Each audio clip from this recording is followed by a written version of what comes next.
اكيد بيفكر في واحدة تانية، اكيد بيخوني. دماغي هتتفرتك من سيناريوهات مصر في كاس العالم. يا لهوي لو منتخب مصر كده يكسب نيوزيلندا 3-1 ومنتخب بلجيكا يكسب ايران 3-1، الترتيب يبقى مصر 4 نقط وبلجيكا 4 نقط وايران نقطة ونيوزيلندا نقطة. الجولة الأخيرة بقى تبقى جولة المفاجآت. نيوزيلندا في مفاجأة كبيرة تكسب بلجيكا 1-0 وايران تبقى متقدمة على مصر 1-0 من ضربة جزاء. الترتيب لحد دلوقتي مصر 4 نقط، بلجيكا 4 نقط، ايران 4 نقط، نيوزيلندا 4 نقط. وبكده كل المنتخبات متساويين في النقط ومتعادلين في المواجهات المباشرة لأن كله كسب بعضه، ومتعادلين في فرق الأهداف ومتعادلين في عدد الأهداف المسجلة. وحاليا كده كل المنتخبات متعادلين في عدد الإنذارات. وممكن بقى في آخر 5 دقايق حسام حسن يطلع مهند لاشين وينزل دونجا، وكده تبقى النتيجة لسه 1-0 لمنتخب إيران. وفي فاول لمصر يلعبه محمد صلاح ويرفع الكرة داخل ال 18، في زحمة جوه المنطقة، الكرة تنزل قدام دونجا اللي يلمسها وتدخل الشبكة فعلا وتبقى النتيجة 1-1.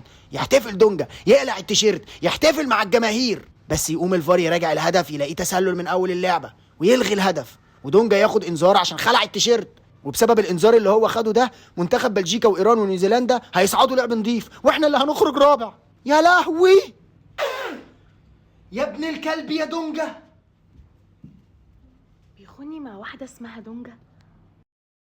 الو، انت فين؟ هكون فين يعني؟ في الشغل. طب هننزل امتى عشان نشوف الماتش؟ ننزل؟ اه. لا نون الجماعه ده تنسيه خالص، الله يكرمك ده ماتش مهم.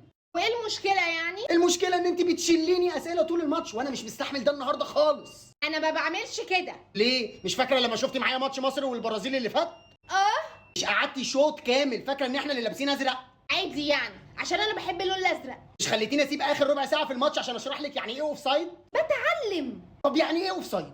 يعني تسلسل. هتشل. اساسا انت اللي بتقولي معلومات غلط. ازاي يعني؟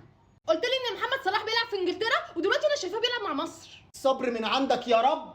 طب انا عايزه اشوف بقى مهند لاشين. اهو ده سبب كافي يخليني ما اتفرجش معاك لاني مش طايقه اساسا. انا اصلا بفهم احسن من حسام حسني ده. حسام حسني ده اللي بيغني، لكن مدرب المنتخب اسمه حسام حسن. ورافر يعني. بتفهمي احسن ازاي بقى؟ المفروض كان خد مصطفى محمد معاه. بقول لك ايه، اتكلي على الله اتكلي على الله. طب انا اتفرج فين دلوقتي؟ ما ان شاء الله تتفرجي في الحمام مش مشكلتي. لا ده ماتش مهم وانا عايزه اشوفه معاك. طب انت بذمتك تعرفي الماتش ده مهم ليه اصلا؟ طبعا. طب ليه؟ عشان لو كسبنا هناخد كاس العالم.